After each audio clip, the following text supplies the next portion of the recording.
Hello बच्चों, आप लोग कैसे हैं? जब भी होंगे तो अच्छे होंगे। और आज जैसे हमने क्या है मुग़ल वंश का पार्ट 2 वीडियो लेकर आए हैं, ठीक ना। यानी कि मुग़ल वंश का, देखिए मुग़ल वंश का क्या है पार्ट 2 वीडियो लेकर हम क्या है आए हैं, ठीक ना। हमने क्या है मुग़ल वंश में एक स्टोरी के रूप में भी वीडियो डाल दिए हैं, और फिर ये क्या है पार्ट 1 भी वीडियो जो ऑब्जेक्टिव के रूप में डाले हैं मुग़ल वंश में, यानी बाबर से डाले हैं। और फिर क्या है मुग़ल वंश में ही जो है से मतलब क्या है बाबर का पार्ट 2 वीडियो लेकर आए हैं, जो मतलब क्या है बिहार पुलिस एवं क्या है बिहार दरोगा के लिए बहुत ही महत्वपूर्ण है। और ये देखिए मेरा क्या है एक RK क्लास से मतलब एक चैनल है, तो यहाँ भी जाके आप मतलब क्या है जब सर्च कीजिएगा तो आपका मतलब क्या है वो भी मेरा एक चैनल है, वहाँ भी मतलब क्या है ये वीडियो क्या है पार्ट 2 अपलोड है, वहाँ भी जाकर आप देख सकते हैं। और नहीं तो एक मेरा ये भी जो चैनल जो है जो सबसे अच्छा है भी है, यानी कि 12th RK क्लास। यहाँ अगर जैसे आप क्या है यूट्यूब पर सर्च कीजिएगा तो मेरा 12th RK क्लास जैसे सर्च कीजिएगा तो ये चैनल आपका आ जाएगा, ठीक ना। और वहाँ जाकर भी मतलब वीडियो आप देख सकते हैं, ठीक ना। तो आइए इसको हम ना देरी करते हुए इसको स्टार्ट करते हैं। देखिए क्वेश्चन आपका पहला क्या दिया है इसमें, देखिए पहला क्वेश्चन इसमें क्या दिया है, देखिए इसमें दिया है क्या पहला, देखिए थोड़ा इसमें ये लिखा गया है, इससे कोई दिक्कत नहीं है, क्वेश्चन नंबर पहला है। इसमें क्या है कि बाबर ने जिस वंश की स्थापना किया, माने कि उसका नाम क्या था। तो बाबर जिस वंश का स्थापना किया था उसका नाम क्या था, तो उसका नाम जैसे मतलब क्या था चगताई तुर्क नाम था। क्या नाम था? चगताई तुर्क था। यानी कि आपका राइट आंसर क्या हो जाएगा? C हो जाएगा। यानी बाबर ने जिस वंश का स्थापना किया था उसका नाम क्या था? चगताई तुर्क नाम था, ठीक ना। और बाबर का जैसे मतलब क्या है जन्म कहाँ हुआ था, यानी बाबर का जन्म जो है मतलब क्या है फरगना में हुआ था। फरगना में हुआ था। फरगना कहाँ पड़ता है? तो ये उज़्बेकिस्तान में अभी वर्तमान में पड़ता है फरगना, ठीक ना। और इनका बाबर का जन्म जो है से मतलब कब हुआ था? तो बाबर का जन्म जैसे मतलब क्या है 14 फरवरी, कब? 14 फरवरी 1483 ईस्वी को हुआ था, ठीक ना। अगर उनके पिता की बात किया जाए तो बाबर के पिता का नाम क्या था? उमर शेख मिर्ज़ा नाम था, ठीक ना। ये सब जैसे हमने क्या है पार्ट 1 वीडियो में बहुत अच्छा से हम बताए हैं। अगर आप पार्ट 1 वीडियो अगर नहीं देखे हैं तो पहले पार्ट 1 वीडियो देखें, इसके बाद पार्ट 2 वीडियो देखिएगा तो आपका फ़ायदामंद होगा। आइए इसको हम देखते हैं अगला क्वेश्चन क्या दिया है। क्वेश्चन नंबर 2 की ओर चलते हैं, ठीक ना। देखिए पार्ट 2 की यानी कि क्वेश्चन नंबर 2 क्या दिया है कि बाबर पानीपत के प्रथम युद्ध से पहले क्वेश्चन देखिए क्या है कि बाबर पानीपत के प्रथम युद्ध से पहले कितने बार भारत पर आक्रमण कर चुका था। तो यानी देखिए बाबर जैसे मतलब क्या है पानीपत के युद्ध से पहले जो है मतलब क्या है भारत पर जैसे मतलब क्या है, देखिए भारत पर आक्रमण कर चुका था। यानी कि भारत कहने का मतलब क्या हो गया कि भारत में नहीं इन क्या था, लेकिन भारत के पहले था। तो आप समझिएगा थोड़ा कि पाकिस्तान और अफ़गानिस्तान उस टाइम जैसे मतलब क्या है भारत का ही एक अंग हुआ करता था, लेकिन ये जैसे मतलब पाकिस्तान और अफ़गानिस्तान जैसे मतलब क्या है हमारे देश से अलग हो गया। तो उस टाइम जैसे मतलब क्या है यानी कि जो आक्रमण जो हुआ था, ठीक ना, पानीपत के युद्ध से पहले, यानी बाबर जो है पानीपत से युद्ध से पहले जैसे मतलब क्या है आपका भारत पर कितना बार? 4 बार आक्रमण किया था। ये 4 बार आक्रमण जैसे मतलब कहाँ किया था? तो ये पाकिस्तान में किया था, जो बाजौर अभियान के दौरान है, ठीक ना। जो बाजौर अभियान जो हुआ था, जो भेड़ा को किला को लेकर मतलब कुछ किया था, तो वही इस टाइम जैसे मतलब क्या 4 बार आक्रमण उधर ही किया था। मैंने भारत के सीमा से उधर ही जैसे मतलब क्या 4 बार आक्रमण किया था, ठीक ना। आइए अगला क्वेश्चन देखते हैं। क्वेश्चन नंबर 3 क्या दिया है कि पानीपत का प्रथम युद्ध बाबर का भारत पर कौन सा आक्रमण था। यानी कि पानीपत का प्रथम युद्ध जो है से बाबर का भारत पर कौन सा आक्रमण था। तो देखिए अब यहाँ क्वेश्चन आपको सही हो गया कि पानीपत का प्रथम युद्ध बाबर का भारत पर कौन सा आक्रमण था। तो ये 5वां आक्रमण था, ठीक ना। यानी कि पानीपत का जो लड़ाई जो हुआ था इब्राहिम लोदी और क्या है बाबर के बीच में हुआ था। ये कब हुआ था? तो आपका ये 1500 जो है मतलब क्या है 26 ईस्वी में हुआ था, ठीक ना। कब हुआ था? 1526 ईस्वी में हुआ था। कहाँ हुआ था? तो पानीपत में हुआ था, जो मतलब क्या है बाबर और इब्राहिम लोदी के बीच हुआ था, जिसमें इब्राहिम लोदी क्या हुआ था हार गया था और बाबर जैसे मतलब क्या है जीत गया था। तो यही जैसे मतलब क्या है पानीपत का प्रथम युद्ध जैसे बाबर का कौन सा आक्रमण था? तो 5वां आक्रमण था। यानी आपका आंसर क्या हो जाएगा? ए हो जाएगा। क्या हो जाएगा? ए हो जाएगा। आइए इसको हम देखते हैं। क्वेश्चन नंबर 4 का दिया है, ठीक ना। देखिए क्वेश्चन नंबर 4 का दिया है कि बाबर ने किस अभियान में भेरा के किला को जीता था। मैंने बाबर ने किस अभियान में भेरा के किला को जीता था।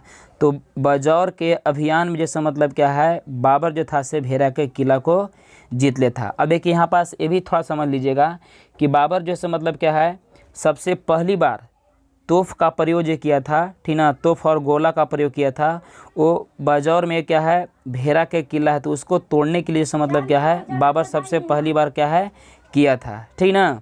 तब का राइट आंसर क्या हो जाएगा, सी हो जाएगा, यानी कि बजौर अभियान में, ठीक ना। अगला देखिए क्वेश्चन का दिया है, क्वेश्चन नंबर क्या है 5। क्वेश्चन 5 का दिया है कि पानीपत के प्रथम युद्ध के लिए बाबर को आमंत्रित किसने किया था। तो यानी कि पानीपत के प्रथम युद्ध के लिए बाबर को आमंत्रित किसने किया था। देखिए बाबर को आमंत्रित करने वाले जो थे, बाबर तो इससे मतलब भारत में जो मतलब आया नहीं था, वो जैसे मतलब क्या है अफ़गानिस्तान में ही मतलब था, लेकिन बाबर को भारत में लाने के लिए निमंत्रण, जिसको बोलिए न्योता, कौन दिया था। तो न्योता जैसे मतलब बैठाया कौन, दौलत खां लोदी, आलम खां लोदी और राणा सांगा, ये तीनों ने जैसे मतलब क्या है मिलकर जैसे क्या बाबर को भारत में बुलाए। तो आपका राइट आंसर इसमें क्या हो जाएगा, यानी कि इनमें से सभी हो जाएगा, ठीक ना। ये क्यों बुलाए थे, ये बुलाए थे इसलिए कि दिल्ली सल्तनत में लोदी वंश का अंतिम शासक कौन था, इब्राहिम लोदी था, ठीक ना। तो उस टाइम जैसे मतलब क्या दिल्ली पर राजवाही कर रहा था, शासनवाही कर रहा था, तो इसलिए जैसे मतलब क्या है अगल बगल के शासकों लोग का अच्छा से नहीं जमता था, इसीलिए जैसे मतलब क्या है सोचे कि ये मतलब क्या है इब्राहिम लोदी के यहाँ से जैसी मतलब सत्ता समाप्त हो जाएगा और बाबर जैसे मतलब तो युद्ध करेगा है ये, और बाबर यहाँ से फिर चल जाएगा युद्ध करला के बाद।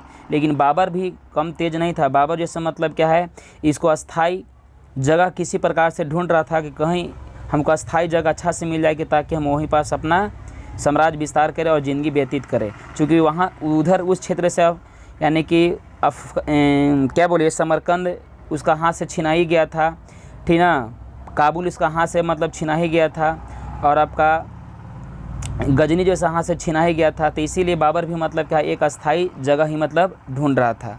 चलिए अच्छा आगे इसको देखते हैं, तो इसका राइट आंसर क्या हो जाएगा, डी हो जाएगा। इतना याद रखिएगा, कौन कौन, दौलत खां लोदी, आलम खां लोदी और राणा सांगा, तीनों मिलकर जैसे मतलब क्या है बाबर को भारत में आने के लिए यानी कि प्रथम युद्ध में निमंत्रण किए थे। चलिए अगला क्वेश्चन देखिए क्या दिया है,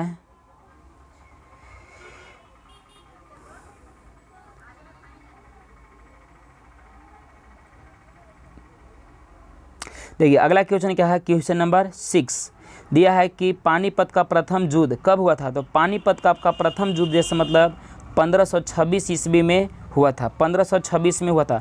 किसके बीच हुआ था, ठीक ना।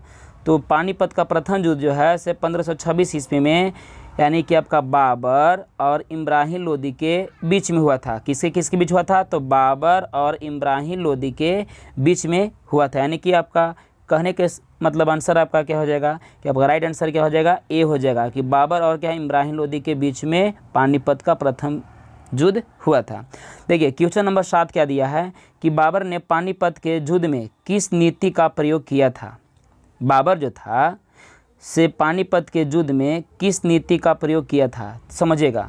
बाबर जैसे मतलब क्या है पानीपत के युद्ध में जैसे मतलब क्या है तुगलमा नीति का भी प्रयोग किया था, और एक क्या है उस्मानी विधि का भी प्रयोग किया था, जिसको हम बोलते हैं क्या, हम रुमानी विधि भी इसी को क्या बोलते हैं, रूही नीति भी इसको बोलते हैं। देखिए लेकिन इसमें आपका राइट आंसर क्या हो जाएगा, क्योंकि इसमें जैसे मतलब क्या है युद्ध को सजाने की, सैनिक को सजाने के बात कर रहा है, तो सैनिक को जैसे मतलब क्या है पानीपत के युद्ध में सजाने के जो विधि जो कहते हैं उसको हम क्या बोलते हैं, तुगलमा नीति कहते हैं। इसलिए आपका राइट आंसर इसमें क्या हो जाएगा, डी हो जाएगा। इनमें से कोई नहीं आपका होगा, ठीक ना।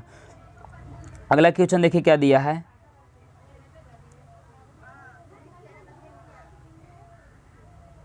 क्वेश्चन नंबर देखिए 7 से 8 होना चाहिए, लेकिन यहाँ पास मिस्टेक से 8 टाइप हो गया है, तो यहाँ पास क्वेश्चन 8 होना चाहिए। देखिए क्वेश्चन नंबर 8 क्या दिया है कि पानीपत का प्रथम युद्ध कब हुआ था।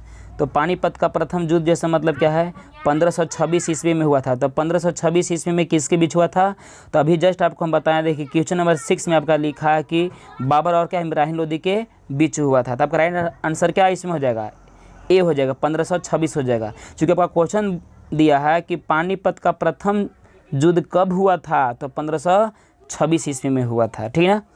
आइए इसको आगे इसको देखते हैं। क्वेश्चन नंबर देखिए 9 क्या दिया है। 9 दिया है कि भारत में तोप का प्रयोग सबसे पहले किसने किया था। क्वेश्चन आपका आ गया कि भारत में तोप का प्रयोग सबसे पहले किस शासक ने किया था, यानी किसने किया था। तब का राइट आंसर क्या हो जाएगा कि बाबर ने किया था, सबसे पहले क्या है तोप का प्रयोग किया था, ठीक ना। अगला क्वेश्चन देखते हैं। क्वेश्चन नंबर क्या है 10। क्वेश्चन नंबर क्या है 10। देखिए 10 का दिया है कि पानीपत के युद्ध में बाबर के 2 तोपची, देखिए 2 तोपची होना चाहिए था, लिखा गया कि 2 तोप बच्चे लिखा गया। यहाँ पास क्या होना चाहिए 2 तोपची, क्या होना चाहिए तोपची, क्या होना चाहिए तोपची, यानी कि पानीपत के युद्ध में बाबर के 2 तोपची, क्या 2 तोपची का नाम क्या था। तो 2 तोपची के देखिए नाम क्या था। तब का राइट आंसर क्या हो जाएगा सी हो जाएगा, क्या हो जाएगा सी। उनका नाम क्या था उस्ताद अली, और दूसरा व्यक्ति का नाम क्या था मुस्तफ़ा खां नाम था। क्या नाम था उस्ताद अली, और दूसरा का नाम क्या था मुस्तफ़ा खां। आपका राइट आंसर क्या हो जाएगा सी, क्या हो जाएगा सी हो जाएगा, ठीक ना। आइए इसको अगला क्वेश्चन देखते हैं। क्वेश्चन नंबर 11 क्या दिया है कि पानीपत के युद्ध जीतने की खुशी में बाबर ने काबुल के प्रत्येक निवासियों को एक एक चांदी का सिक्का देकर कौन सा उपाधि धारण किया था। यानी कि पानीपत के युद्ध जीतने के खुशी में बाबर जो था काबुल के प्रत्येक निवासियों मतलब क्या है प्रत्येक व्यक्तियों को चांदी का माने एक चांदी का सिक्का देकर कौन सा उपाधि धारण किया था। तो जैसे मतलब क्या है कलंदर का उपाधि धारण किया था। देखिए कलंदर के मतलब क्या होता है, आपका राइट आंसर क्या हो जाएगा ए, यानी क्या हो जाएगा कलंदर। तो देखिए इसमें कलंदर का अर्थ क्या होता है, तो आपका कलंदर का अर्थ जैसे मतलब क्या होता है दानी, क्या होता है दान करने वाले व्यक्ति को हम क्या बोलते हैं कलंदर कहते हैं, ठीक ना। तो यही जो आपका राइट आंसर क्या हो जाएगा ए हो जाएगा। आगे देखिए खनवा का युद्ध कब हुआ था। क्वेश्चन नंबर 12 क्या दिया है कि खनवा का युद्ध कब हुआ था। तो देखिए खनवा का युद्ध जो है मतलब क्या है 1527 ईस्वी में हुआ था। कब हुआ था 1527 ईस्वी में, यानी कि आपका राइट आंसर क्या हो जाएगा, आपका राइट आंसर क्या हो जाएगा ए हो जाएगा। क्या हो जाएगा राइट आंसर आपका ए होगा, ठीक ना। देखिए क्वेश्चन नंबर क्या दिया है 13। आइए इसको देखते हैं क्वेश्चन 13 क्या दिया है। क्वेश्चन नंबर देखिए दिया है 13 क्या कि खनवा का युद्ध किसके बीच हुआ था। तो खनवा का युद्ध जैसे मतलब क्या है बाबर और क्या है इब्राहिम सॉरी बाबर और क्या है राणा सांगा के बीच हुआ था। किसके बीच हुआ था, तो बाबर और क्या है राणा सांगा के बीच हुआ था, यानी कि राइट आंसर क्या हो जाएगा सी आपका हो जाएगा, ठीक ना। यानी कि खनवा का युद्ध जो है किसके बीच हुआ था, तो बाबर और क्या है राणा सांगा के बीच हुआ था। ये युद्ध अच्छा कहाँ हुआ था, तो ये युद्ध जैसे मतलब क्या है खनवा एक क्या है मैदान है, खनवा कहाँ पड़ता है तो आगरा के पास क्या है पड़ता है, वहीं मतलब युद्ध हुआ था, ठीक ना। आइए इसको देखते हैं अगला क्वेश्चन क्या दिया है, थोड़ा इसको क्लीन कर लेते हैं, बड़ी कचाइन हो गया। देखिए अगला क्वेश्चन दिया है क्या कि बाबर ने किस युद्ध में जिहाद शब्द का प्रयोग किया था। जिहाद शब्द का बाबर जो था किस युद्ध में जिहाद शब्द का प्रयोग किया था। तो आपका जैसे क्या है खनवा के युद्ध में जैसे मतलब क्या है जिहाद शब्द का प्रयोग किया था। जिहाद शब्द का मतलब क्या होता है, जिहाद शब्द का मतलब होता है क्या कि धर्म के लिए युद्ध करना, ठीक ना। किसके लिए, धर्म के लिए युद्ध करना, किसके लिए, धर्म के लिए क्या है युद्ध करना होता है, उसी को हम क्या बोलते हैं जिहाद का नारा कहते हैं, ठीक ना। देखिए आपका क्वेश्चन नंबर 15 होना चाहिए कि टाइप हो गया है, इसको हम अगले दिन बताए हैं तो बताएंगे, ऐसे दिन है तो देखिए बता दे रहे हैं। खनवा विजय के बाद बाबर ने किसकी उपाधि धारण किया था। तो खनवा विजय के बाद जैसे बाबर जैसे क्या है गाजी की उपाधि धारण किया था, ठीक ना। अगर देखिए वीडियो अगर अच्छा लगे तो लाइक कीजिए, शेयर कीजिए, ठीक ना। क्योंकि बड़ी मेहनत के बाद जैसे हम लोग क्या है इसको वीडियो बना पाते हैं, ठीक ना। और अगर चैनल पर पहली बार अगर आए हैं तो कम से कम इस चैनल को सब्सक्राइब कीजिए। धन्यवाद।